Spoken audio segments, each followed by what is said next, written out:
Okay, what I want to do is go over problem 1 in homework 4. And most people have the rough idea correctly. They just didn't put the pieces together exactly. And this is a good problem, I think, because it combines stuff from real analysis and stuff from functional analysis.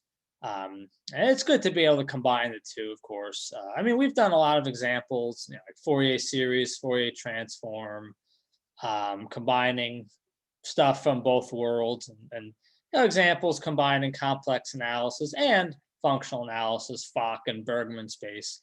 But anyway, so what are we going to do? We're going to assume that this is false. Now, if this is false, what does that mean? That means not that for almost every x this is finite. It means that there is a set of positive measure where the sum is finite on that set of positive measure. So the sum equaling infinity for almost every x means that if we implicitly choose a representative EJ from L2, so that this is pointwise defined, then modulo a set of measure 0, the sum is infinity. Or rather, the sum is infinity everywhere on 0 to 1, except possibly on a set of measure 0. So that's false. Then there is a set of positive measure where the sum is not infinite. All right, so so let's go to the whiteboard.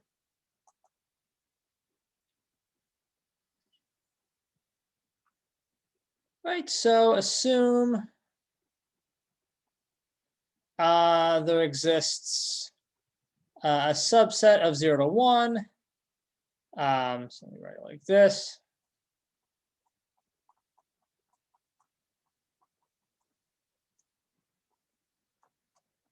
Measure is positive. And the sum, EJ of x squared, is finite. So, I mean, yes, with a little bit of work. Well, so this technically doesn't mean that the sum is bounded. All this means is that the sum is literally a real number. It's a non-negative real number. It could be unbounded for x in A, but we can handle that pretty easily. Okay, so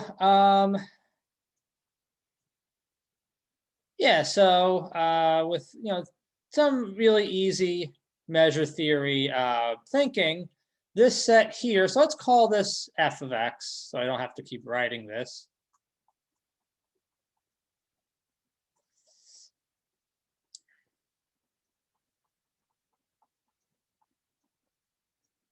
So this set here is obviously the following set.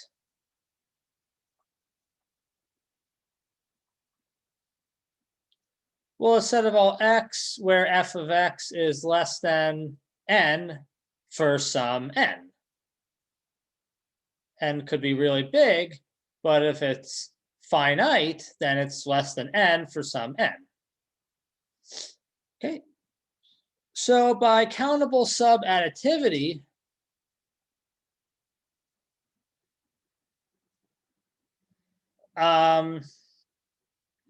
let's say there exists an, right, there exists an that's a subset of 0 to 1 with positive measure.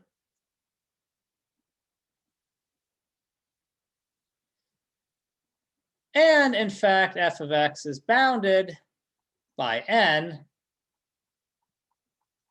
for any x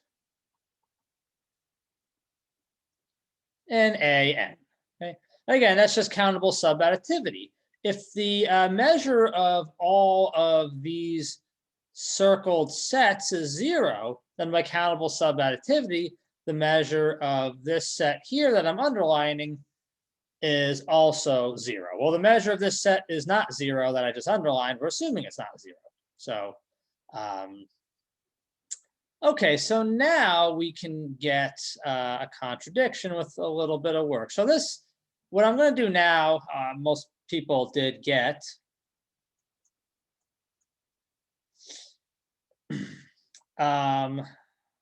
Right, so for any x in an, f, let's say, is an L2 of 0 to 1.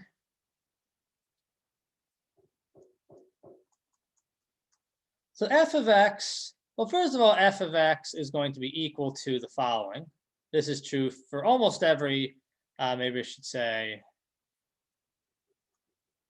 almost every x in an. Okay. So,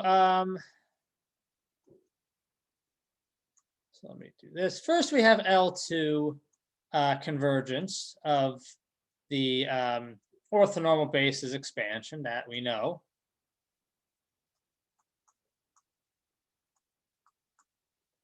Okay. So technically, there is a subsequence corresponding to the partial sums of this sum here that converges almost everywhere pointwise to x, which that's really, we don't really need to worry about that really, if you think about it. So, almost everywhere really we have the following is true, so I can take absolute values and smash it inside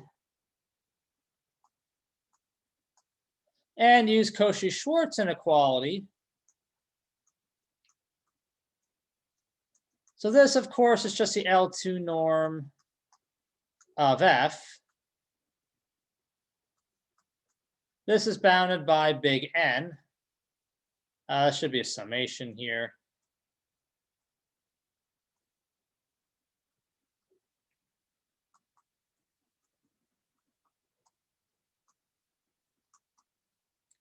Big N, well, really square root of big N. So it's a little actually convenient, more convenient to, I guess, do N squared here. So that, not that it matters much, but so this is true. Okay, so this is actually, well, less than, doesn't matter. So let's put the N in front.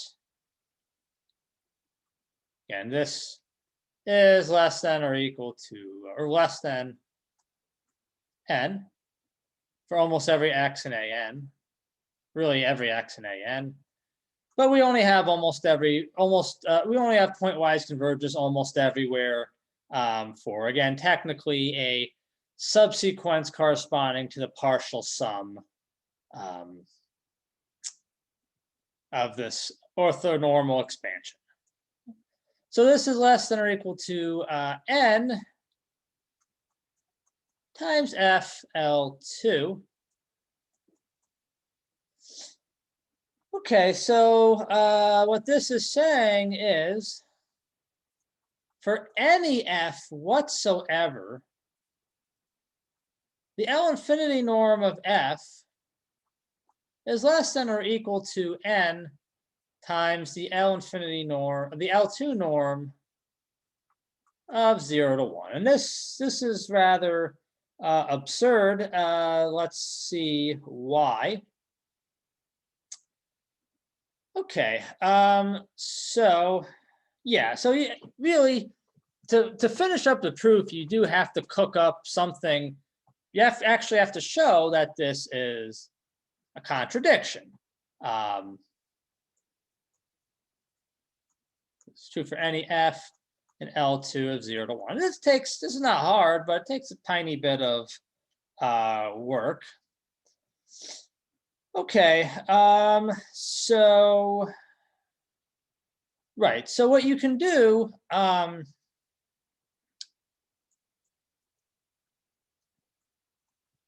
I won't really write it, but you can partition basically your set A big N by just intervals. Well, okay, so let me write it this way. So pick some little n in the natural numbers, doesn't matter what n is. Pick some in.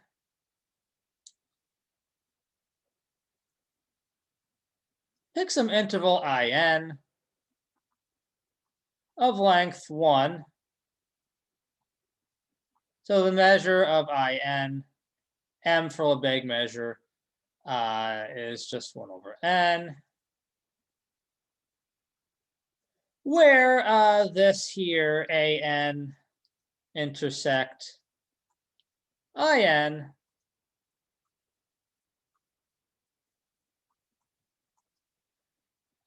is positive. Okay. You can do this pretty trivially. I mean, you could just yeah,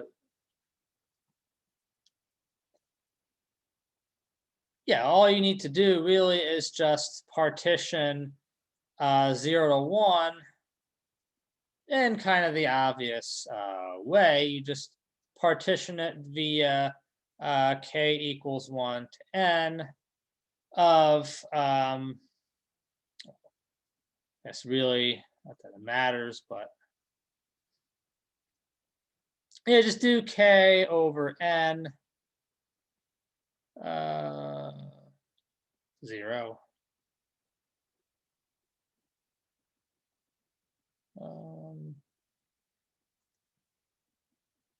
Yeah, sorry about that, -1.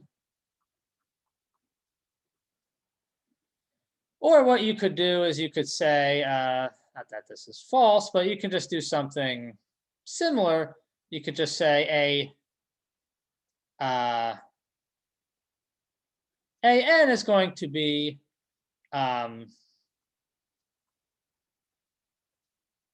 just intersect these partitioning intervals with an. So by countable additivity, certainly if this has positive measure, then one of these has to have positive measure.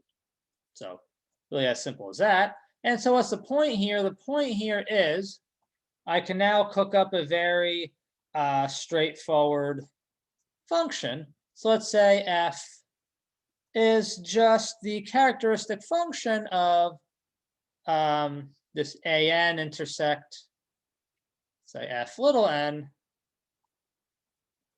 and normalize it. So let's say it's divided by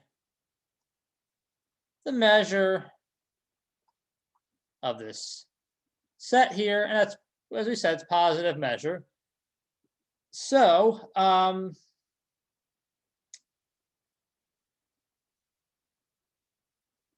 yeah, so obviously on this set here,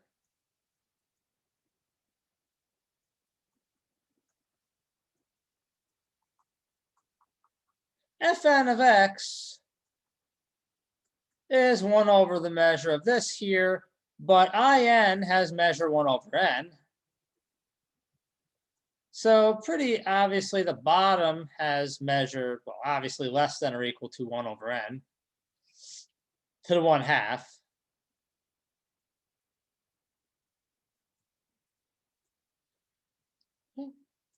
So this is bigger or equal to, it's you have that in the bottom, n to the 1/2.